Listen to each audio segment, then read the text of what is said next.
Hello dear students, कैसे हैं आप। तो आज अपन फाइनल लेक्चर लेके आए हैं जीनियस एकेडमी पर ठोस अवस्था का।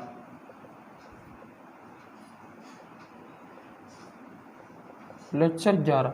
पिछले वीडियो लेक्चर में अपन ने डिस्कस किया था अशुद्धि दोष जो बच गया था। अशुद्धि दोष के बाद अपन ने डिस्कस किया था वैद्युत गुण धर्मों के बारे में। चालकता क्या होती है, चालकता क्या होती है, ठीक है। जो पदार्थ चालक नहीं होते, बिल्कुल भी विद्युत धारा का चालन नहीं करते, उनको चालक कहते हैं, ठीक है।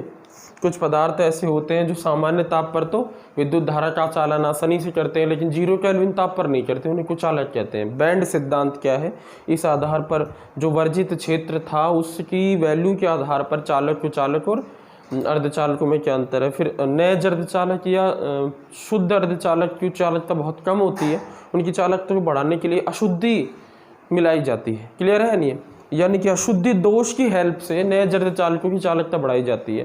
क्लियर है नहीं। और उन्हें अपद्रव्य अर्धचालकों में बदला जाता है। अपद्रव्य अर्धचालक फिर से 2 प्रकार के होते हैं कि आप मुख्य अर्धचालक जो है उसमें कौन सी अशुद्धि मिला रहे हो। अगर मुख्य अर्धचालक निम्न संयोजी है, उसकी संयोजकता कम है, जैसे 14वें समूह का कोई सिलिकॉन या जर्मेनियम है और उसमें आप 15वें समूह की अशुद्धि मिला रहे हो, उच्च संयोजी तत्व की अशुद्धि मिला रहे हो, तो n प्रकार का अर्धचालक बनेगा। और अगर निम्न संयोजी तत्व जैसे 13वें समूह के किसी तत्व की अशुद्धि मिला रहे हो, तो एक तरह से हम कह सकते हैं निम्न यानी होल बनने की वजह से चालकता बढ़ेगी, यानी पी प्रकार का अर्धचालक बनेगा। क्लियर है। एन और पी प्रकार के अर्धचालक पढ़े थे, ठीक है। तो वहां तक अपन ने करा था। उसके बाद अपन देखते हैं एक टर्म रहती है ये अति चालकता की। ये अति चालकता क्या होती, देखो जरा ध्यान करो। धातु जो होते हैं वो किस प्रकार के चालक है। धातु है भाई, एक तो हमने 2 प्रकार के इलेक्ट्रोकेमिस्ट्री में, विद्युत रसायन में आपने 2 प्रकार के चालक पदार्थ पढ़े होंगे। चालक पदार्थ क्या होते हैं मैंने बता ही दिया, ऐसे पदार्थ जो विद्युत धारा का मैक्सिमम भाग अपने अंदर से प्रवाहित होने देते हैं, या आसानी से विद्युत धारा का प्रवाह जिनके अंदर हो सकता है, उन्हें अपन क्या कहते हैं, चालक पदार्थ कहते हैं। चालक पदार्थों में विद्युत धारा का प्रवाह जो होता है वो आवेश वाहकों की वजह से होता है। क्लियर है। ये आवेश वाहक गतिशील अवस्था में भी होनी चाहिए। आवेश वाहक या तो क्या होते हैं, कोई इलेक्ट्रॉन होते हैं, मुक्त इलेक्ट्रॉन, या आयन होते हैं। अब चालक 2 प्रकार के थे, एक तो धात्विक चालक और एक विद्युत अपघटनी चालक। याद आ रहा है, इलेक्ट्रोकेमिस्ट्री में पढ़ाया होगा। धात्विक चालक क्या होते हैं, जिनमें मुक्त इलेक्ट्रॉन की वजह से विद्युत धारा का चालन संभव हो पाता है, ठीक है। और जो विद्युत अपघटनी चालक होते हैं उनमें विद्युत धारा का चालन संभव आयनों की वजह से हो सकता है, लेकिन वो आयन कैसे होनी चाहिए, फ्री अवस्था में होनी चाहिए। यानी कहने का मतलब ये है कि धातुओं की जब भी बात होती है तो मुक्त इलेक्ट्रॉनों की बात आ जाती है। और आपने ये पढ़ा होगा, जब धात्विक चालकों का ताप बढ़ाया जाता है बच्चों, तो ताप बढ़ाने से क्या होता है, जो मुक्त इलेक्ट्रॉन होते हैं उनका प्रतिरोध बढ़ जाता है, क्योंकि मुक्त इलेक्ट्रॉन जो होते हैं भाई, धातु क्या है जरा मुझे समझो। धातु क्या है, धनावेश यानी कर्नेल, धनायनों को क्या बोलते हैं, कर्नेल, और मुक्त इलेक्ट्रॉनों का कॉम्बिनेशन ही तो है धातु। इस तरह से ये धातु का जालक है। देखो अंदर से मुक्त इलेक्ट्रॉन कर्नेल, मुक्त इलेक्ट्रॉन कर्नेल। जैसे Fe है तो Fe 0 अवस्था में नहीं होता, Fe एक्चुअली में Fe+2 और 2 इलेक्ट्रॉन इस तरह की ये अवस्था में पाया जाता है। तो Fe+2 को अपन बोलते हैं कर्नेल। क्या बोलते हैं इसको अपन, कर्नेल। और ये इलेक्ट्रॉन है, तो कर्नेल और इलेक्ट्रॉन किससे मिलकर बना हुआ होता है, धातु का कोई भी टुकड़ा या धातु की कोई भी रॉड या तार। क्लियर है नहीं। अब बात ये आती है कि जब ताप बढ़ाया जाता है तो प्रॉब्लम क्या है, ये जो कर्नेल है ना, इनकी वाइब्रेशंस यानी इनके कंपन बहुत तेजी से बढ़ने लगते हैं। और जब इलेक्ट्रॉन आगे बढ़ता है ऐसे इस तरह से अपने मार्ग में, ठीक है, धारा का चालन करता है इलेक्ट्रॉन, तो धातु के अगर कर्नेल वाइब्रेशन करेंगे, कंपन करेंगे, तो इलेक्ट्रॉन के मार्ग में क्या आएगी, रुकावट आएगी। क्लियर है नहीं है। और अगर ये फिक्स रहेंगे अपनी जगह पर, कंपन कम करेंगे, इतने नहीं करेंगे, तो इलेक्ट्रॉन आसानी से धारा का चालन कर लेगा। कंपन करेंगे तो क्या होगा, इलेक्ट्रॉन के मार्ग में रुकावट आएगी। इसे बोलते हैं आंतरिक प्रतिरोध का बढ़ना। ताप बढ़ाने पर धात्विक चालकों का आंतरिक प्रतिरोध बढ़ जाता है, जिसकी वजह से उनका चालक तो कम हो जाता है, चालकता कम हो जाती है। क्लियर है नहीं है। तो यानी अपन ने ये पढ़ा था कि जो चालन क्षमता होती है धात्विक चालकों की, वो ताप के बढ़ाने से कम हो जाती है। लेकिन लेकिन वैद्युत अपघटनी चालकों में क्या होता है, वैद्युत अपघटनी चालकों में ताप बढ़ाने से चालकता बढ़ जाती है। इसका कारण क्या है मैं आपको ब्रीफ में बता देता हूँ, तो आपने पढ़ लिया है। देखो वैद्युत अपघटनी चालक क्या होते हैं, जैसे NaCl पानी में घुला हुआ है, NaCl पानी में घुला हुआ है, तो क्या बन गया, ये वैद्युत अपघट्ट है। भाई वैद्युत अपघट्ट क्या होते हैं, जो वैद्युत धारा की उपस्थिति में अपने आयनों में टूट जाए ऐसे पदार्थ। अम्ल हो सकते हैं, क्षार हो सकते हैं, लवण हो सकते हैं, ठीक है। प्रबल वैद्युत अपघट्ट, दुर्बल, ये सब पढ़ा है आपने। तो NaCl एक लवण है, एक वैद्युत अपघट्ट है, ठीक है। ये कभी भी विद्युत धारा का चालन नहीं करता, क्योंकि ये आयनिक पदार्थ है, ठोस अवस्था में कभी भी विद्युत धारा का चालन नहीं करता। अपन ने भी देखा था इसी चैप्टर में, जब अपन ने क्रिस्टलीय ठोसों को वर्गीकृत किया था। तो NaCl एक क्रिस्टलीय ठोस है, ठीक है। ये कभी भी ठोस अवस्था में विद्युत धारा का चालन नहीं करता। जब इसको जल में घोला जाता है तो अपने आयनों में विभाजित हो जाता है। कौन कौन से आयन बनते हैं, Na+ आयन और Cl- आयन। तो आयनों के बीच की दूरी बढ़ जाती है, स्थिर विद्युत आकर्षण बल टूट जाता है, तो ये आयन मुक्त हो जाते हैं धारा को ले जाने के लिए। लेकिन देखो Na+ और Cl- आयनों के बीच में अभी भी आकर्षण होता है थोड़ा बहुत। तो इसको क्या बोलते हैं अपन, विलय विलय आकर्षण। ये विलय है, ये विलय है। दूसरा आकर्षण और होता है Na+ और जल के अणुओं के बीच में होता है, Cl- और जल के अणु। भाई Na+ जो है वो जल के अणुओं से घिरे रहते हैं। जल का जो ऑक्सीजन वाला सिरा है वो धनायन की ओर होता है, क्लोराइड के को कैसे घेरता है, जल का अणु इस तरह घेरता है। तो ये सब आपने पढ़ा है। इसे बोलते हैं विलय विलायक अंतःक्रिया। और एक जल के अणुओं के बीच में भी अंतःक्रिया लगती होती है, जिसे विलायक विलायक अंतःक्रिया बोलते हैं।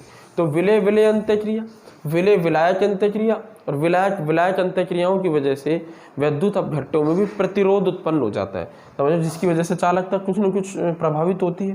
ताप बढ़ाने से सारे अंतःक्रियाएं टूट जाते हैं, मतलब ये सारे बल टूट जाते हैं। धनायन और ऋणायनों के बीच का बल टूट जाता है, धनायन और ऋणायन और जल के अणुओं के बीच का बंध टूट जाता है, जल और जल के अणु के बीच में जो भी अंतःक्रिया लग रही है वो सब टूट जाती है, जिसकी वजह से क्या होता है, आसानी से ये पदार्थ विद्युत धारा के चालन कर सकते हैं, ये आयन। तो ताप बढ़ाने से यहाँ वैद्युत अपघटनी चालकों में चालकता बढ़ती है, समझ रहे हो ना, थोड़ा सा रिवाइज हो गया आपका। परंतु धात्विक चालकों में ये चालकता घट जाती है। समझ में आ रही है कहानी। अच्छा, तो साइंटिस्टों ने फिर उल्टा सोचा, उन्होंने कहा कि धातुओं के अंदर चालकता बढ़ेगी कैसे। तो उन्होंने कहा ताप कम करो। जब धातुओं का ताप कम करते गए तो क्या हुआ, ये जो कर्नेल है इनका कंपन रुक गया, तो इलेक्ट्रॉनों को आसानी हो गई और ज़्यादा, यानी कि आंतरिक प्रतिरोध कम हो गया धातु का, तो इलेक्ट्रॉनों की चालकता बढ़ गई, मतलब विद्युत धारा को ले जाने की क्षमता और ज़्यादा बढ़ गई। साइंटिस्टों ने ऑब्जर्व किया कि जब इस पूरे धातु क्रिस्टल का ताप 0 केल्विन, 0 केल्विन मतलब परम शून्य ताप कर दिया जाता है, -273 डिग्री, तो क्या पाया जाता है 0 केल्विन ताप करने से, कि 0 केल्विन ताप करने से क्या पाया जाता है कि पदार्थ की जो प्रतिरोध है वो क्या हो जाता है, 0 हो जाता है, और जो चालकता हो जाती है वो क्या हो जाती है, अनंत हो जाती है, मैक्सिमम हो जाती है। और ऐसे पदार्थ को बोलते हैं अति चालक पदार्थ। तो इस घटना को अति चालकता बोलते हैं। समझ में भाई, धातुओं के अंदर चालकता जो पाई जाती है, विद्युत धारा को ले जाने की जो क्षमता पाई जाती है, वो किसकी वजह से पाई जाती है, मुक्त इलेक्ट्रॉन की वजह से। ताप बढ़ाने से क्या होगा, जो कर्नेल होंगे मुक्त इलेक्ट्रॉन के रास्ते में, उनके कंपन बढ़ जाएंगे, जिसकी वजह से क्या होगा, प्रतिरोध बढ़ेगा, आंतरिक प्रतिरोध धातु का, तो चालकता घटेगी, प्रतिरोध बढ़ेगा। लेकिन ताप कम कर देने से उल्टा होगा, एक ताप ऐसा आएगा कम करते करते करते जो इस दुनिया का सबसे कम ताप होगा, -273 डिग्री सेंटीग्रेड, परम शून्य ताप। अभी तक हो जाएगा सबसे कम ताप, परम शून्य ताप, 0 केल्विन ताप। इसी ताप से केल्विन पैमाना शुरू होता है। तो इतने ताप पे जब धातु आ जाएगी तो ये फ्रीज हो जाएंगे सारे के सारे प्लस, ठीक है। तो इलेक्ट्रॉन आसानी से बिना किसी रुकावट के, यानी बिना किसी रुकावट के मतलब हो प्रतिरोध 0 हो जाएगा यहाँ पर, और धारा का चालन करेगा और पदार्थ में चालकता अनंत हो जाएगी। इसे अति चालक पदार्थ कहते हैं, ठीक है। और अति चालक में मरकरी जो है वो 4 केल्विन ताप पर अति चालकता दर्शाता है। मरकरी कितने ताप पर दर्शाता है, 4 केल्विन ताप पर अति चालकता दर्शाता है, ठीक है। तो अपन लिख सकते हैं अब अति चालकता की परिभाषा। आपको कुछ कॉन्सेप्ट समझ में आया, अब आपको अति चालक की परिभाषा लिखने में आसानी रहेगी। क्या है, देखो, जब धातुओं की या कुछ पदार्थों की, आजकल तो अति चालक पदार्थ धातु नहीं बल्कि कई अन्य पदार्थ भी होते हैं, जब धातुओं की या कुछ का, या कुछ पदार्थों का ताप कम किया जाता है, ताप कम किया जाता है तो उनका आंतरिक प्रतिरोध घटने लगता है, उनका आंतरिक प्रतिरोध घटने लगता है, वह चालकता बढ़ने लगती है।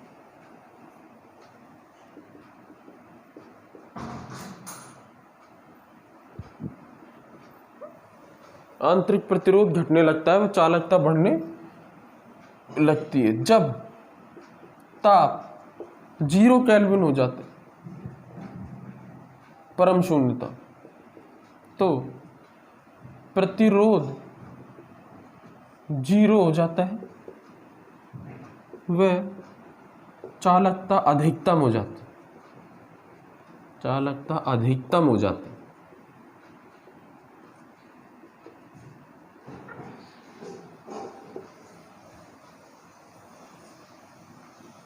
इस पदार्थ को अतिचालक पदार्थ कहते हैं,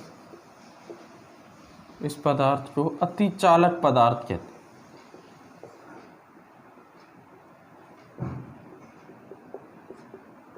वह इस घटना को अतिचालकता कहा जाता है।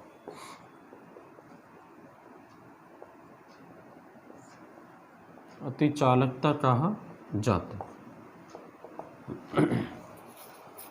इस अतिचालकता की वजह से क्या होता है, प्रतिरोध नहीं है ना। जैसे मान लो अगर अपन अतिचालकता का उपयोग करके कोई ट्रेन बनाते हैं, अभी यह सिर्फ इतना समझ लो, तो वो ट्रेन जिस पटरी पर दौड़ेगी ना, वहाँ प्रतिरोध खत्म हो जाएगा और स्पीड बहुत ज़्यादा हो जाएगी उसकी। बुलेट ट्रेन का सिद्धांत यही है, उसकी स्पीड होती है 500 किलोमीटर पर आवर। अतिचालकता पर आधारित है वो ट्रेन, ध्यान रखना। और हमारी नॉर्मल ट्रेन जो इलेक्ट्रिक ट्रेन होती है, नॉर्मल इलेक्ट्रिसिटी पर आधारित चलती है, 120 किलोमीटर पर आवर, ज़्यादा स्पीड नहीं चलती। सोचो कितना अंतर है। 15-20 मिनट 25 मिनट में आप जयपुर दिल्ली पहुंच जाओ इस ट्रेन से, और यहाँ इससे 2-2.5 घंटे लग जाते हैं। बहुत अच्छी स्पीड मिल जाती है इससे अपन को, ठीक है। क्योंकि प्रतिरोध ही वो चीज़ होती है जो पटरी पर स्पीड को कम कर देता है, ये समझो। जब प्रतिरोध ही नहीं होगा तो पटरी पर स्पीड कम नहीं होगी, बढ़ती जाएगी कंटिन्यू। अच्छा, अतिचालकता कहा जाता है। 0 केल्विन ताप पर कोई भी धातु जो है वो अतिचालक की तरह व्यवहार करती है, ये आप पे ध्यान रखना है। अब एक इम्पॉर्टेंट पॉइंट इसमें ये है कि धातुओं के लिए अतिचालकता का ताप क्या होता है। धातुओं के लिए अतिचालकता लाने वाला ताप रेंज क्या होता है। ये होता है बच्चों 2 केल्विन से 5 केल्विन के मध्य, ये रेंज होता है, ठीक है। जैसे मरकरी है, Hg के लिए यह ताप कितना होता है, 4 केल्विन। 4 केल्विन पर मरकरी क्या बन जाती है, अतिचालक बन जाती है। नोट कर लो इसको।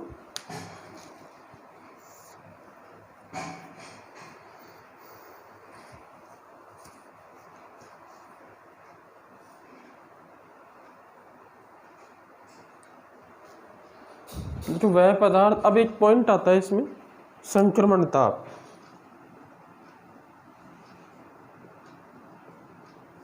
वह ताप जिस पर कोई धातु अतिचालक बन जाती है, जरा समझना। वह ताप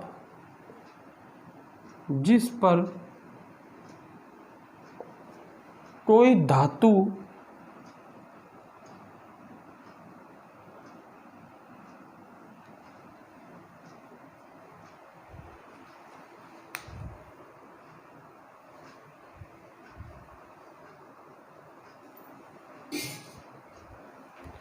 वह ताप जिस पर कोई धातु अतिचालक बन जाती है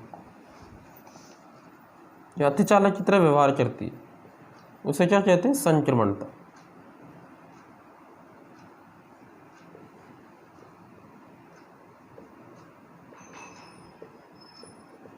जैसे मरकरी के संक्रमण ताप कितने हैं, 4 केल्विन है, बाकियों के 2 से 5 के बीच में होता है।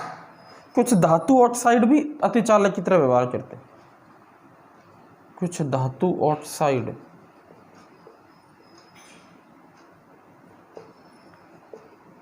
भी अतिचालक की तरह व्यवहार करते।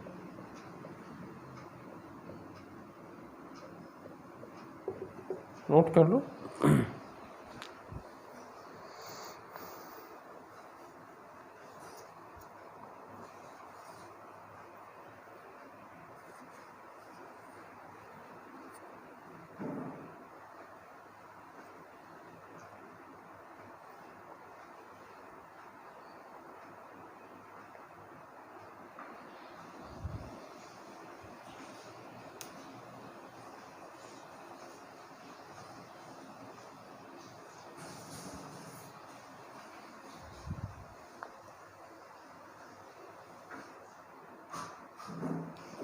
एक चीज यहाँ नोटिस करने वाली है कि जो धातु ऑक्साइड अतिचालक की तरह व्यवहार करते हैं, इनका संक्रमण ताप उच्च होता है, थोड़ा सा उच्च संक्रमण ताप पर भी, मतलब इनमें अतिचालकता आसानी से आ रही है, उच्च संक्रमण ताप पर भी ये बन जाते हैं। उच्च संक्रमण ताप होता है इनका, मतलब उच्च ताप पर अतिचालक बन जाते हैं। जैसे मैं आपको एक एग्जांपल देता हूं, LaSrCuO4 ये पूरा एक पदार्थ है, ठीक है, और ये 0.4 1.6 इस तरीके का पदार्थ है, मतलब इसमें लेंथिन एक 1.6 के रेशो में, स्ट्रॉन्सियम 0.4 है, कॉपर 1 है, रो 4 है। तो इसका संक्रमण ताप लिख लो आप 40 केल्विन होता है, जो कि काफ़ी ज़्यादा है। धातु ऑक्साइड है, इसमें 3 प्रकार की धातु है, लेंथिनम, स्ट्रॉन्सियम, कॉपर, और ऑक्सीजन है धातु है। तो ऑक्साइड हो गया, संक्रमण ताप है 0 केल्विन तापमान। क्लियर है? तो ये था अतिचालकता का पॉइंट। अब अपन देखते हैं ठोसों के चुंबकीय गुण।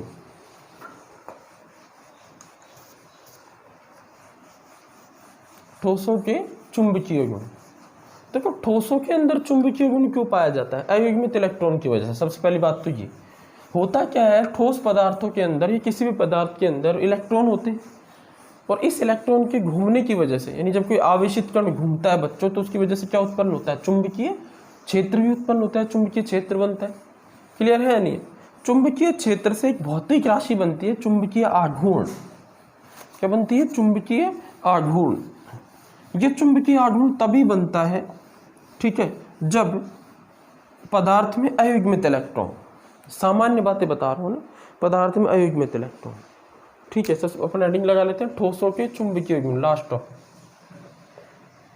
ठोसों के चुंबकीय गुण।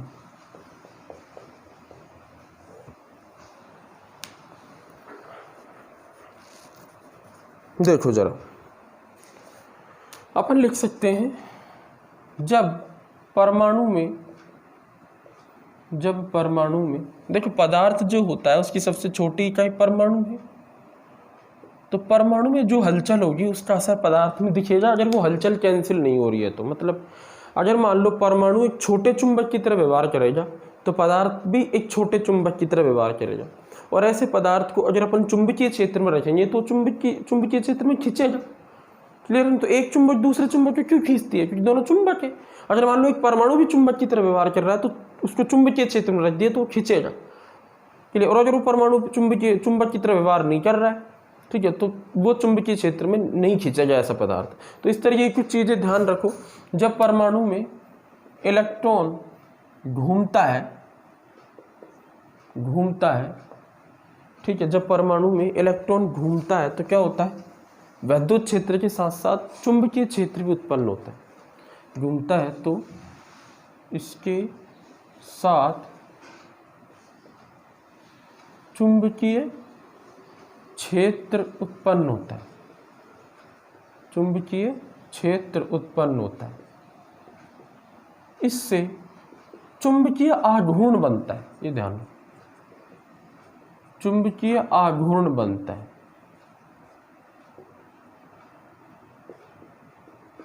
ठीक है, इसे म्यू से दर्शाते,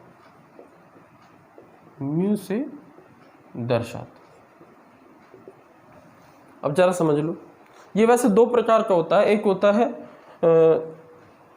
चक्रण चुंबकीय आघूर्ण, ये दो प्रकार का होता है, ध्यान रखो। एक होता है चक्रण चुंबकीय आघूर्ण,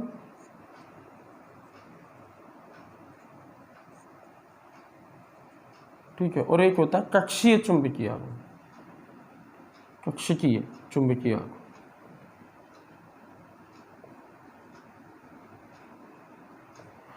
इतना ध्यान रखो कि अभी अपन को इन दोनों से ज़्यादा मतलब नहीं रहने वाला है, अभी सिर्फ इन दोनों को मिला के चुंबकीय आघूर्ण बोल रहे हैं। कुल चुंबकीय आघूर्ण पदार्थ का चक्रण चुंबकीय आघूर्ण, कक्षीय चुंबकीय आघूर्ण होता है। डी ब्लॉक एलिमेंट एक चैप्टर आ गया, उसमें आपको बताएंगे इन दोनों में क्या डिफरेंस होता है बेसिकली। अभी टाइम वेस्ट करना बेकार है, अभी सिर्फ इतना देखो कि हाँ समझ में आ रहा है सर इलेक्ट्रॉन घूम रहा है तो विद्युत क्षेत्र के साथ साथ चुंबकीय क्षेत्र भी उत्पन्न होता है। फिजिक्स में भी आपने पढ़ा होगा कि जब भी कोई आवेशित कण घूमता है, गति में होता है, तो चुंबकीय क्षेत्र उत्पन्न होता है, वहां से भौतिक राशि उत्पन्न होती है, उसमें बनती है चुंबकीय आघूर्ण। ठीक है, अब आप इतना ध्यान रखो, यदि पदार्थ में सारे इलेक्ट्रॉन युग्मित हैं, यदि पदार्थ में सारे इलेक्ट्रॉन युग्मित हैं या चुंबकीय क्षेत्र लगाने से युग्मित हो जाते हैं, एक ही बात है, या तो पहले से युग्मित है या चुंबकीय क्षेत्र की उपस्थिति में युग्मित हो जाते, चुंबकीय क्षेत्र की उपस्थिति में युग्मित हो जाते हैं, तो इनका चुंबकीय आघूर्ण नगण्य होता है। तो इनका चुंबकीय आघूर्ण या तो जीरो हो जाएगा, कि आघूर्ण जीरो हो जाता है, या नगण्य हो जाता है, बहुत कम। और ऐसे पदार्थ चुंबकीय क्षेत्र से दूर भागते। लेकिन अगर उल्टा हो, यदि पदार्थ में इलेक्ट्रॉन अयुग्मित भी है, युग्मित के साथ है, अयुग्मित भी है, युग्मित भी है, अयुग्मित भी, इलेक्ट्रॉन अयुग्मित है, तो क्या होगा, उनका चुंबकीय आघूर्ण बढ़ जाता है, या उनका चुंबकीय आघूर्ण नगण्य नहीं होता। रीजन बताऊंगा अभी मैं, नगण्य नहीं होता। और अयुग्मित इलेक्ट्रॉन ज्यादा होंगे तो चुंबकीय आघूर्ण भी ज्यादा होगा। ठीक है, तो चुंबकीय आघूर्ण जो है, चुंबकीय आघूर्ण ये म्यू है। ठीक है, और ये दो तरह से आ रहा है, अयुग्मित इलेक्ट्रॉन अगर कम हो रहे हैं तो म्यू भी कम होगा, कम हो रहे हैं या जीरो है, और अगर अयुग्मित इलेक्ट्रॉन बढ़ रहे हैं तो म्यू की वैल्यू भी बढ़ेगी। ठीक है, चलो अब देखिए ये आता कैसे, ये नाभिक है, ये परमाणु। अब सोचो परमाणु की चारों तरफ इलेक्ट्रॉन ऐसे ऐसे घूम रहा है ना, एक कक्षक के अंदर एक इलेक्ट्रॉन है, ऐसे ऐसे घूम रहा है, क्लॉकवाइज या एंटी क्लॉकवाइज, किसी भी डायरेक्शन में अगर इलेक्ट्रॉन घूम रहा है तो उससे क्या होता है, चुंबकीय आघूर्ण पैदा होता है, चुंबकीय क्षेत्र बनता है इसकी चारों तरफ। अब एक और इलेक्ट्रॉन है इसके पास, वो भी मतलब इसी डायरेक्शन में, इलेक्ट्रॉन जैसे इस डायरेक्शन में घूम रहा है, वो दूसरा भी इसी डायरेक्शन में घूम रहा है, तो दोनों का चुंबकीय आघूर्ण एक ही दिशा में उत्पन्न हो गया तो जुड़ जाएगा। ठीक है, ऐसे तीसरा अयुग्मित इलेक्ट्रॉन है, उसका भी चुंबकीय आघूर्ण जुड़ जाएगा, सबके चुंबकीय आघूर्ण जुड़ते चले जाएंगे तो कुल चुंबकीय आघूर्ण बढ़ेगा। अयुग्मित इलेक्ट्रॉन बढ़ रहे हैं, चुंबकीय आघूर्ण बढ़ रहा है, पदार्थ एक छोटे चुंबक की तरह व्यवहार करने लगता है और चुंबकीय क्षेत्र में रखने पर वो खिंचता है। ठीक है, अच्छा अगर मान लो सारे इलेक्ट्रॉन युग्मित हुए तो क्या होगा, इस तरीके का सीन होगा, इलेक्ट्रॉन एक ऐसे घूम रहा है और इसी वक्त एक इलेक्ट्रॉन उल्टा घूम रहा है इसके, तो एक इलेक्ट्रॉन चुंबकीय आघूर्ण क्लॉकवाइज दिशा में उत्पन्न कर रहा है, दूसरा एंटी क्लॉकवाइज दिशा में, तो कुल चुंबकीय आघूर्ण जीरो हो जाता है, कुल चुंबकीय आघूर्ण कैंसिल हो जाता है, कैंसिल होकर जीरो रह जाता है। समझ में आ रही कहानी? इसलिए ऐसा पदार्थ चुंबक की तरह व्यवहार नहीं करता उसके चुंबकीय आघूर्ण घटने की वजह से। ठीक है, इतना नोट कर लो।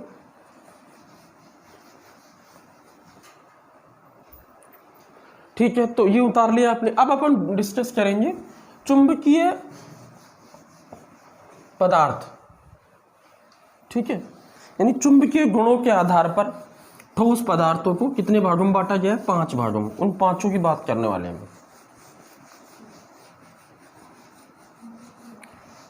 क्लियर है भाई? चुंबकीय गुण जो है ना, चुंबकीय गुण क्या चीज है कि पदार्थ को चुंबकीय क्षेत्र में रख रहे हैं तो वो किस प्रकार का व्यवहार दिख रहा है, वो चुंबकीय क्षेत्र की तरफ आकर्षित हो रहा है, प्रतिकर्षित हो रहा है, उसमें परमानेंट चुंबकीय गुण आ रहा है चुंबकीय क्षेत्र में रखने पर, वो सब बातें है ना।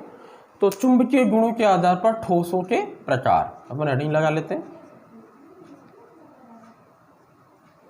चुंबकीय गुणों के आधार पर ठोसों के प्रकार। देखो 5 प्रकार के ठोस हैं, ठीक है 5। सबसे पहला आ रहा है हमारा प्रतिचुंबकीय पदार्थ। अभी प्रतिचुंबकीय पदार्थ मतलब क्या होता है? पदार्थ कोई देखो, पदार्थ से मतलब क्या है यहाँ पे? पदार्थ से मतलब कोई परमाणु हो सकता है, कोई अणु हो सकता है, कोई आयन हो सकता है, समझ रहे हो ना? चलो, तो प्रतिचुंबकीय पदार्थ क्या होते हैं? ऐसे पदार्थ जिनमें एक भी अयुग्मित इलेक्ट्रॉन नहीं होता, सारे इलेक्ट्रॉन युग्मित होते हैं और इसलिए उनका चुंबकीय आघूर्ण 0 होता है। जब उन्हें चुंबकीय क्षेत्र में रखा जाता है तो चुंबकीय क्षेत्र से प्रतिकर्षित होते हैं, इसलिए प्रतिकर्षित होने की वजह से प्रतिचुंबकीय पदार्थ है। क्लियर हुआ? कुछ ऐसे पदार्थ जिनमें एक भी अयुग्मित इलेक्ट्रॉन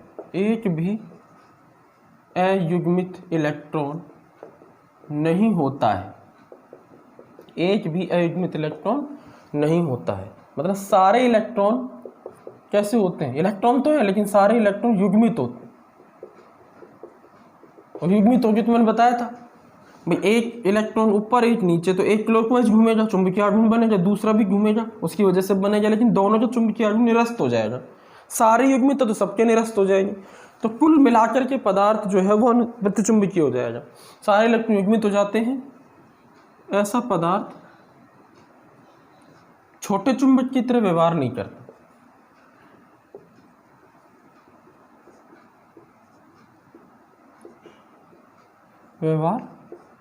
करता, और चुंबकीय क्षेत्र से दूर हटता है।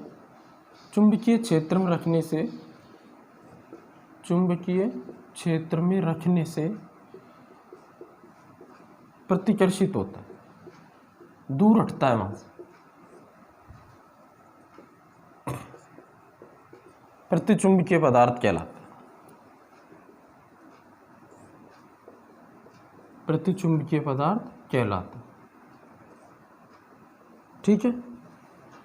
देखो ये हमारा मान लो N ध्रुव है, ये चुंबक है S, और इसमें अपन ने यहाँ से एक तुला लगाई और इस पर लटका दिया, ठीक है। किसी प्रतिचुंबकीय पदार्थ की प्लेट को या छड़ को यहाँ लगा दी, ऊपर लगा देते हैं थोड़ा सा इस तरह, यहाँ पे लगा। तो बच्चों होगा क्या? ये प्रतिचुंबकीय पदार्थ है, इसमें चुंबकीय बल रेखाएं N से S जाती हैं, अपन को पता है। तो चुंबकीय बल रेखाएं ऐसे दूर हटती हुई जाएंगी, देखो इस पदार्थ से दूर हटती हुई ऐसे जाएंगी, दूर हटेंगी, इसकी तरफ नहीं जाएंगी, दूर हटेंगी। इससे मतलब है कि पदार्थ चुंबकीय क्षेत्र से दूर हट रहा है, तभी तो चुंबकीय बल रेखाएं इसकी ओर खिंच नहीं रही, ठीक है, N से S। उदाहरण के तौर पर देखो जिंक आयन, जिंक +2 सारे इलेक्ट्रॉन युग्मित है, चेक कर लो। कैडमियम +2 सारे इलेक्ट्रॉन युग्मित है। ऑक्साइड -2 सारे इलेक्ट्रॉन युग्मित है, ठीक है। टाइटेनियम कितने नंबर पर होता है? 22 नंबर पर। इसके पास 4 इलेक्ट्रॉन होते हैं, 2 अयुग्मित 2 युग्मित है इस वाले, तो टाइटेनियम +4 आयन अगर हो, ठीक है। तो इस तरीके के केस किस में आते हैं? नोट कर लो, प्रतिचुंबकीय पदार्थों की कैटेगरी में आते हैं।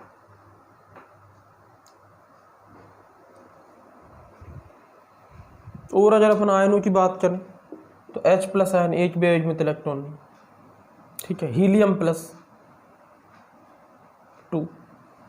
लिथियम +, एक इलेक्ट्रॉन अगर निकल गया 1s2 2s1 होता है, तो दोनों इलेक्ट्रॉन युग्मित रह गए, ठीक है। सोडियम आयन, मैग्नीशियम धनायन +2, उनके पास 8 इलेक्ट्रॉन होते हैं, 8 युग्मित होते हैं। तो ये सब आयन जैसे ये पदार्थ होते हैं जो किसकी तरह व्यवहार करते हैं?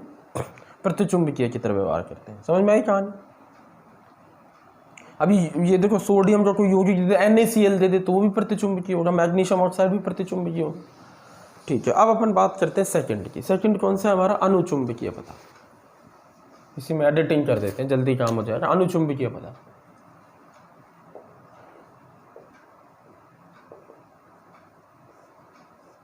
ऐसे पदार्थ जिनमें एक या अधिक अयुग्मित इलेक्ट्रॉन होते हैं, क्लियर हो? कुछ इलेक्ट्रॉन युग्मित भी हो सकते हैं, जरूरी नहीं है सारे अयुग्मित हो। कुछ इलेक्ट्रॉन युग्मित होते हैं या हो सकते हैं, जरूरी नहीं है, हो सकते हैं। जैसे हाइड्रोजन के पास तो एक ही इलेक्ट्रॉन होता है तो अयुग्मित है। ऐसा पदार्थ छोटे चुंबक की तरह व्यवहार करता है और चुंबकीय क्षेत्र में रखने से आकर्षित होता है। लाइन समझ में आ गई? क्या होता है? आकर्षित होता है, खिंचता है उसकी तरफ। क्या कहलाता है? अनुचुंबकीय पदार्थ। अब आपके अंदर एक बात आ रही होगी, सर जब सारे कुछ इलेक्ट्रॉन अगर उसमें युग्मित हुए तो प्रतिचुंबकीय गुण भी तो होगा, लेकिन उसका मान इतना कम हो गया कि वो अनुचुंबकत्व के आगे फीका पड़ जाएगा। मैं आपको बता दूं, इलेक्ट्रॉन युग्मित होने की वजह से, इलेक्ट्रॉन युग्मित होने के कारण पदार्थ में प्रतिचुंबकत्व गुण होगा। मना नहीं कर रहा हूं, प्रतिचुंबकत्व गुण होगा, परंतु उसका मान अनुचुंबकीय गुण की तुलना में, अनुचुंबकीय गुण की तुलना में 1 करोड़ गुना कम होता है। 1 करोड़ गुना कम होता है। तो वो फीका पड़ जाएगा, वो दिखाई नहीं देगा, उस पदार्थ का प्रतिचुंबकीय गुण खत्म ही हो जाएगा लगभग, सारा का सारा गुण अनुचुंबकीय होगा। तो अगर पदार्थ में अयुग्मित इलेक्ट्रॉन है, युग्मित हो चाहे नहीं हो, अयुग्मित इलेक्ट्रॉन है तो उसमें डेफिनेटली चुंबकीय गुण पाया जाएगा और अनुचुंबकीय होगा, वो चुंबकीय क्षेत्र में खींचेगा। मतलब यहाँ पर बल रेखाएं कुछ इसके अंदर से होके गुजरेंगी, जरा समझो, चुंबकीय बल रेखाएं अंदर से होके गुजरेंगी, ठीक है। और यहाँ पर एग्जाम्पल भी चेंज हो जाएंगे। अयुग्मित इलेक्ट्रॉन होने चाहिए। देखो कॉपर के अंदर अयुग्मित इलेक्ट्रॉन होते हैं 3d10 4s1, एक अयुग्मित इलेक्ट्रॉन है। कॉपर +2 के अंदर अयुग्मित इलेक्ट्रॉन, समझ में? टाइटेनियम +4 में सारे इलेक्ट्रॉन युग्मित है, बट +3 में एक इलेक्ट्रॉन अयुग्मित होता है, ठीक है। ऐसी ऑक्सीजन के अंदर एक अयुग्मित इलेक्ट्रॉन होता है। तो ये सब क्या है? क्या बोलते हैं? अनुचुंबकीय पदार्थ। और कोई ऐसा उदाहरण आपके ध्यान हो जिसमें अयुग्मित इलेक्ट्रॉन हो, वो सब इसमें रखे जा सकते हैं ठोस अवस्था। क्लियर है? नोट कर लो।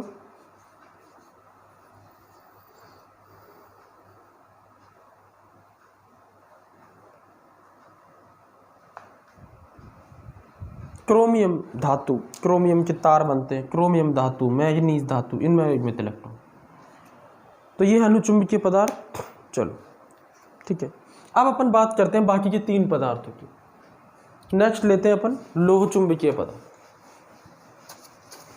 तो इनमें क्या होता है? लोह चुंबकीयों में क्या होता है? लोहे में मिलता है ये गुण, लोहे के बाद आता है कोबाल्ट, कोबाल्ट के बाद आता है निकेल। तीनों ध्यान रखो, लोहा, कोबाल्ट और निकेल, इन तीनों में लोह चुंबकीय गुण होता है, इन तीनों ठोसों में। और इस गुण में एक खास बात होती है कि इसके ऐसे पदार्थ को, लोह चुंबकीय पदार्थ को जब चुंबकीय क्षेत्र में रखा जाता है ना,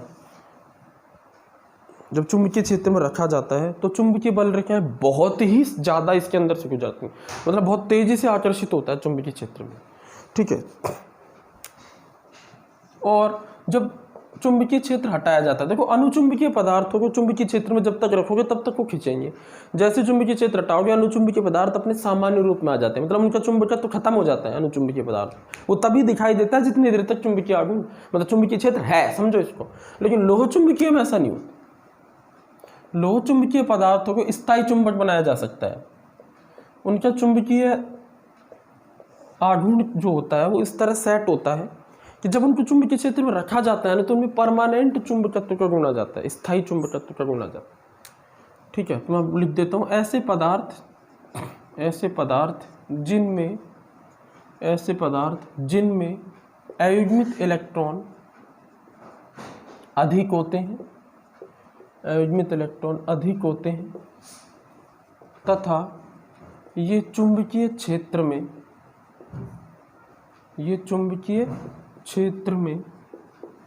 बहुत ही ज़्यादा आकर्षित होते हैं, बहुत ही ज़्यादा। भाई अयुग्मित इलेक्ट्रॉन अधिक है तो चुंबकीय आघूर्ण अधिक होगा, तो चुंबकीय क्षेत्र में बहुत ही ज़्यादा आकर्षित होते हैं।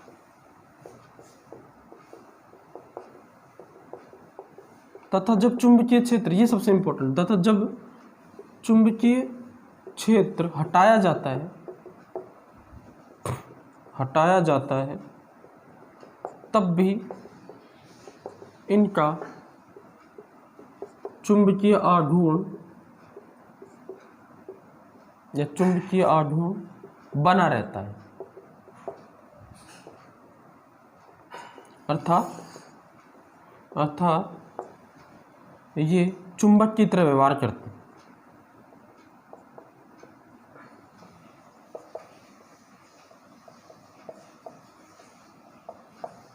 समझ गए?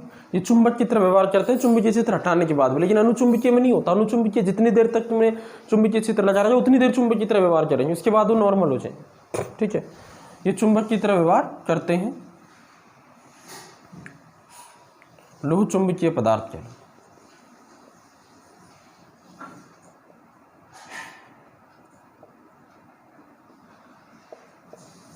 ऐसा क्यों होता है जरा समझो। ऐसा सभी अयुग्मित इलेक्ट्रॉनों के एक ही दिशा में संरेखण की वजह से होता है।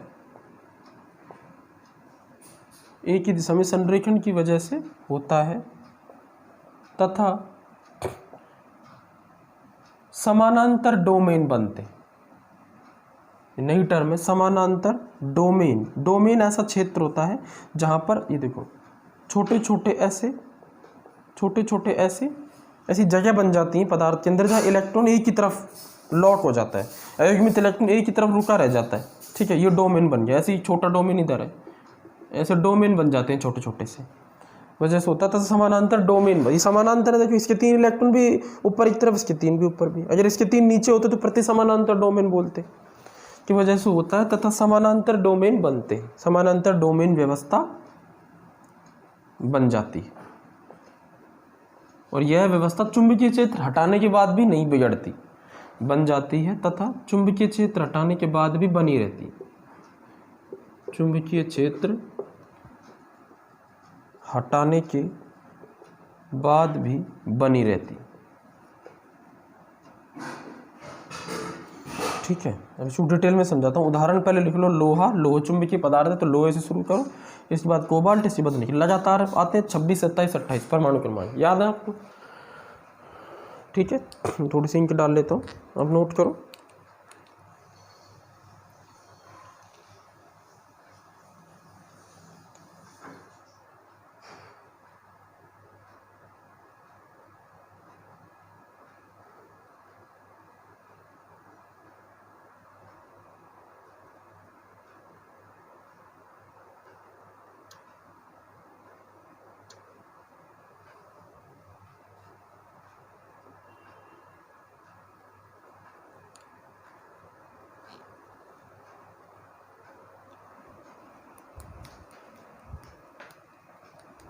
ठीक है, देखो ये लोहा है। चुंबकीय क्षेत्र लगाने से पहले लोहा देखो कैसा है। चुंबकीय क्षेत्र लगाने से पहले उसके सारे अयुग्मित इलेक्ट्रॉन किसी भी दिशा में अव्यवस्थित है, तभी इसमें कोई चुंबकीय क्षेत्र नहीं। लेकिन जैसे उसको चुंबकीय क्षेत्र में रखेंगे, चुंबकीय क्षेत्र लगाने पर N और S ध्रुव, तो क्या होगा जरा समझो। अव्यवस्थित है, चुंबकीय क्षेत्र लगाएंगे तो क्या होगा। ये जो अयुग्मित इलेक्ट्रॉन दिखाई दे रहे हैं ना, लोहा क्या होता है 3d6 4s2, तो 3d6 में कितने अयुग्मित इलेक्ट्रॉन है 4, तो वो 4 अयुग्मित इलेक्ट्रॉनों की बात कर, वो अव्यवस्थित है। चुंबकीय क्षेत्र लगाएंगे तो क्या होगा, व्यवस्थित हो जाएंगे इस तरह से। जैसे मान लो 4 इलेक्ट्रॉन ऐसे एक डोमेन बना दें। ठीक है, फिर अगला डोमेन क्या होगा, ये 4 इलेक्ट्रॉन, फिर अगला डोमेन भी। मतलब ये डोमेन कैसे है, देखो ये डोमेन समानांतर डोमेन है बच्चों, समानांतर डोमेन। ये कैसे है, समानांतर। चुंबकीय क्षेत्र लगाने पर समानांतर डोमेन बन गए।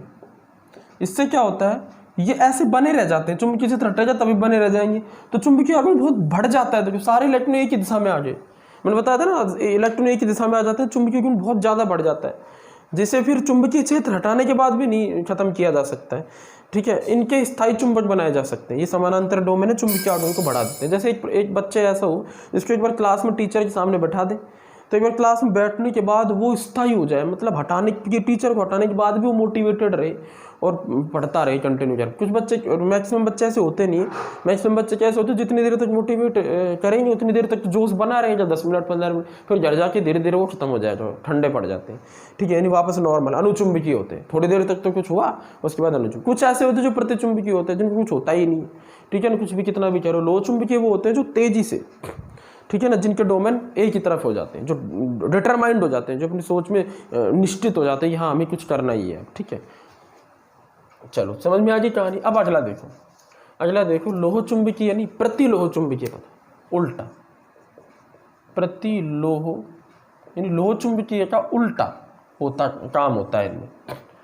देखो इसमें मैं यहीं से एडिटिंग कर देता हूँ। ऐसे पदार्थ जिनमें अयुग्मित इलेक्ट्रॉन तो होते हैं, अयुग्मित इलेक्ट्रॉन होते हैं इनमें, मना नहीं कर रहा, लेकिन उनकी जो व्यवस्था है वो बिगड़ जाती है। अयुग्मित इलेक्ट्रॉन होते हैं, ठीक है, तथा चुंबकीय क्षेत्र में आकर्षित नहीं होते। क्यों भी? चुंबकीय क्षेत्र में आकर्षित नहीं होते। दोबारा से लिख देता हूं, है ना, चुंबकीय क्षेत्र में आकर्षित नहीं होते। क्यों भाई? जब अयुग्मित इलेक्ट्रॉन है तो क्या दिक्कत है? नहीं होते, क्योंकि जब इन्हें चुंबकीय क्षेत्र में रखा जाता है, क्योंकि जब इन्हें चुंबकीय क्षेत्र में रखा जाता है, चुंबकीय क्षेत्र में रखा जाता है तो इनके इलेक्ट्रॉन का डोमेन प्रति समानांतर हो जाता है। कैसा हो जाता है? प्रति समानांतर व्यवस्थित हो जाता है, व्यवस्थित हो जाता है, जिससे चुंबकीय आघूर्ण निरस्त हो जाता है। समझ में आ गई कहानी? इसलिए जिससे चुंबकीय आघूर्ण म्यू का मान निरस्त हो जाता है और पदार्थ प्रतिचुंबकीय की तरह व्यवहार करने लगता है। पदार्थ प्रतिचुंबकीय की तरह व्यवहार करने, पदार्थ चुंबकीय क्षेत्र से हटता है दूर, चुंबकीय क्षेत्र से दूर हटता है। समझो जरा, देखो प्रतिचुंबकीय पदार्थ नहीं है, लेकिन ये प्रतिचुंबकीय पदार्थों में तो क्या होता है, अयुग्मित इलेक्ट्रॉन होते ही नहीं, सारे युग्मित होते हैं। इनमें है अयुग्मित इलेक्ट्रॉन, लेकिन चुंबकीय क्षेत्र में रखने से उनके डोमेन प्रति समानांतर हो जाते हैं। डोमेन व्यवस्था का यहाँ सारा खेल है। देखो इनके उदाहरण जरा चेक करो, मैं उदाहरण किताबों में उदाहरण दे रखे हैं, बस उसको समझा नहीं रखा, मैं समझाऊंगा अच्छे से। उदाहरण है मैग्नीज का ऑक्साइड MnO, मैग्नीज का ट्राई ऑक्साइड Mn2O3। मैग्नीज के जितने भी कंपाउंड है वो प्रतिलोह चुंबकीय पदार्थ है, Mn2O3 है, ठीक है, MnO2, ये सब। तो जरा चेक करते हैं, मैग्नीज का ऑक्साइड ले लेते हैं ना पहला। तो मैग्नीज के ऑक्साइड में देखो, इसको मैंने ले लिया, इसमें मैग्नीज का ऑक्सीकरण अंक +2 है भैया, और मैग्नीज का ऑक्सीकरण अंक जब +2 होता है तो इलेक्ट्रॉनिक विन्यास इसका होता है 3d5 लेकिन +2 है तो 4s0 हो जाएगा, मतलब D में 5 इलेक्ट्रॉन है, ठीक है। अब क्या हो गया, ये मैग्नीज, इसके पास 5 अयुग्मित इलेक्ट्रॉन है, जरा चेक करो D में कितने अयुग्मित इलेक्ट्रॉन है इसके पास? 5, 1 2 3 4 और ये 5, ठीक है। अब जरा देखो अयुग्मित इलेक्ट्रॉन ये रहे, अव्यवस्थित है अयुग्मित इलेक्ट्रॉन, 1 2 3 4 5 है, 5 है मान लो, है ना, कोई बात नहीं, 5 6 कितने भी हो सकते हैं, 2 हुए तो 10 हो जाएंगे। चुंबकीय क्षेत्र लगाएंगे अपन तो क्या होगा, इनके डोमेन ऐसे बनेंगे, देखो 5 5 के ऐसे बने। फिर अगला जो डोमेन है वो कैसा होगा, उल्टा होगा पिछले डोमेन से, जरा समझ। फिर क्या होगा, अगला डोमेन फिर से अलाइन सीधा हो जाएगा, फिर अगला डोमेन क्या हो जाएगा, फिर से उल्टा हो जाएगा। तो इसे क्या बोलते हैं, डोमेन की ये समानांतर व्यवस्था है, प्रति समानांतर। समझ में आ जाए भाई, एक सीधा एक उल्टा, एक सीधा एक उल्टा। तो क्या होगा, इन 5 इलेक्ट्रॉन का चुंबकीय आघूर्ण बहुत ज्यादा होगा और इनका बहुत ज्यादा होगा, लेकिन निरस्त हो जाएगा विपरीत दिशा में होने की वजह से। इन 5 से निरस्त हो जाएगा तो कुल तो 0 ही हुआ ना, तो ये भी चुंबकीय क्षेत्र में से दूर भागेंगे। आई कहानी समझ में? ठीक है, तो इस तरह से पदार्थों को वर्गीकृत किया जाता है। लास्ट कैटेगरी रह गई वो है फेरी चुंबकीय पदार्थ। लास्ट प्रतिलोह चुंबकीय होते हैं और लास्ट कैटेगरी होती है फेरी चुंबकीय। कुछ पदार्थ फेरी चुंबकीय होते हैं, फेरी चुंबकीय पदार्थ। देखो ऐसे पदार्थ जिनमें अयुग्मित इलेक्ट्रॉन होते हैं, इनमें भी होते हैं अयुग्मित इलेक्ट्रॉन इनमें भी होते हैं, ठीक है, परंतु ये चुंबकीय क्षेत्र में आंशिक रूप से आकर्षित होते, जितने अयुग्मित इलेक्ट्रॉन हैं उस हिसाब से नहीं होते, जितने होने चाहिए आकर्षित उस हिसाब से नहीं होते, उससे कम होते हैं आंशिक रूप से, तथा चुंबकीय क्षेत्र में आंशिक रूप से आकर्षित होते हैं। ये बहुत इंपॉर्टेंट है, क्योंकि जब इन्हें चुंबकीय क्षेत्र में रखा जाता है तो इनके इलेक्ट्रॉन का डोमेन प्रति समानांतर व्यवस्थित होता है अभी, लेकिन किस तरह, असममित, असममित एक वर्ड होता है असममित। यहां देखो प्रति समानांतर व्यवस्था सम्मित है, सम्मित से मतलब है कि 5-5 की, ठीक है। यहाँ क्या होता है, प्रति इलेक्ट्रॉन का डोमेन असममित प्रति समानांतर व्यवस्थित हो जाता है, असममित। मैं बताऊंगा क्या है इसका मतलब। जिससे चुंबकीय आघूर्ण पूरी तरह निरस्त नहीं हो पाता, निरस्त तो होता है, पूरी तरह निरस्त नहीं हो पाता, पूरी तरह निरस्त नहीं हो पाता, और कुछ चुंबकीय आघूर्ण बच जाता है जिससे आंशिक रूप से खिंचते नहीं हो पाता है। क्लियर है। अतः कुछ खिंचेंगे, इनका उदाहरण एक ही है बहुत ही फेमस जो दिया हुआ है किताब में, और वो है हमारा Fe3O4। ये लोहे का एस्ट है Fe3O4। अब इसमें जरा समझो, Fe3 है ना, इसमें क्या होता है मैं आपको बताता हूँ। Fe3 है, एक मोल में या एक अणु में 3 Fe है, तो एक Fe का ऑक्सीकरण अंक होता है बच्चों +2, एक का होता है +3, एक का होता है +3 ना, इस तरीके की व्यवस्था, 2 का +3 एक का +2। तो मतलब इस अणु के अंदर +2 भी है और +3 भी है, तो Fe+2 का इलेक्ट्रॉनिक विन्यास क्या होता है 3d5 4s0, और +3 का क्या होता है 3d4 4s0, 3 कम होंगे। तो जरा चेक करो, इनके पास अयुग्मित इलेक्ट्रॉन +2 वाले के पास तो कितने हैं 5, +2 वाले के पास तो 5 है, और +3 वाले के पास अयुग्मित इलेक्ट्रॉन कितने हैं 4 है, ठीक है। तो इनके डोमेन बनाओ जरा, +2 और +3 वाले के डोमेन बनाओ, ठीक है। ये वो अव्यवस्थित है, चुंबकीय क्षेत्र लगाएंगे है ना, तो असममित प्रति समानांतर व्यवस्था कैसी है, पिछले वाले केस में सम्मित लिख सकते हो आप, ये सम्मित थी जो मैंने बताई थी, यह असममित है। मतलब यहाँ क्या होगा, ये Fe+2 का डोमेन है 5 वाला, अगला क्या है Fe+3 का डोमेन, तो Fe+3 का डोमेन कितने का होगा 4 वाले का होगा। Fe+3 में तो 4 ही तो है एक इलेक्ट्रॉन, समझ में आ रही ना कहानी, 4 का ये होगा यहाँ पर इस तरह के, ठीक है। फिर अगला क्या होगा, फिर से Fe+2 का आ जाएगा, ठीक है, ये 5 का होगा, फिर अगला Fe+3 का आ जाएगा डोमेन, ये 4 का होगा। तो मुझे एक बात बताओ, ओवरऑल क्या हो रहा है, ये 5 इस 4 से कैंसिल हो रहे हैं लेकिन एक बच रहा है, ये 5 इस 4 से कैंसिल हो रहे हैं, एक बच रहा है, तो कुल मिला के अभी भी 2 इलेक्ट्रॉन ऊपर की तरफ अलाइंड है, मतलब पूरी तरह से निरस्त नहीं हुआ है। समझ में आ रही है कहानी, अभी भी 2 इलेक्ट्रॉन ऊपर की तरफ अलाइंड है, तो कुछ चुंबकीय आघूर्ण बच जाता है। क्लियर है। तो ये फेरी चुंबकीय पदार्थ होते हैं। अगर कोई आपसे ये पूछे कि सबसे ज्यादा चुंबकीय आघूर्ण किस में पाया जाता है, तो आपका आंसर क्या होगा, लोह चुंबकीय पदार्थों में, सबसे कम प्रतिचुंबकीय पदार्थों में। और लोह चुंबकीय, प्रतिलोह चुंबकीय और फेरी चुंबकीय, फेरी चुंबकीय को लघु लोह चुंबकीय भी कहा जाता है, लघु लोह चुंबकीय, ठीक है। इनमें से सबसे ज्यादा किसका होता है, लोह चुंबकीय का, उससे कम फेरी चुंबकीय का, सबसे कम प्रतिलोह चुंबकीय। नोट कर लो इसको। तो ये था आपका पूरा लेक्चर आज का, ठीक है। इसी के साथ हमारा चैप्टर होता है फिनिश्ड ठोस अवस्था। इसमें काफ़ी अपन ने मैक्सिमम पॉइंट्स कवर किए हैं। थैंक यू वेरी मच, मिलते हैं नेक्स्ट चैप्टर में।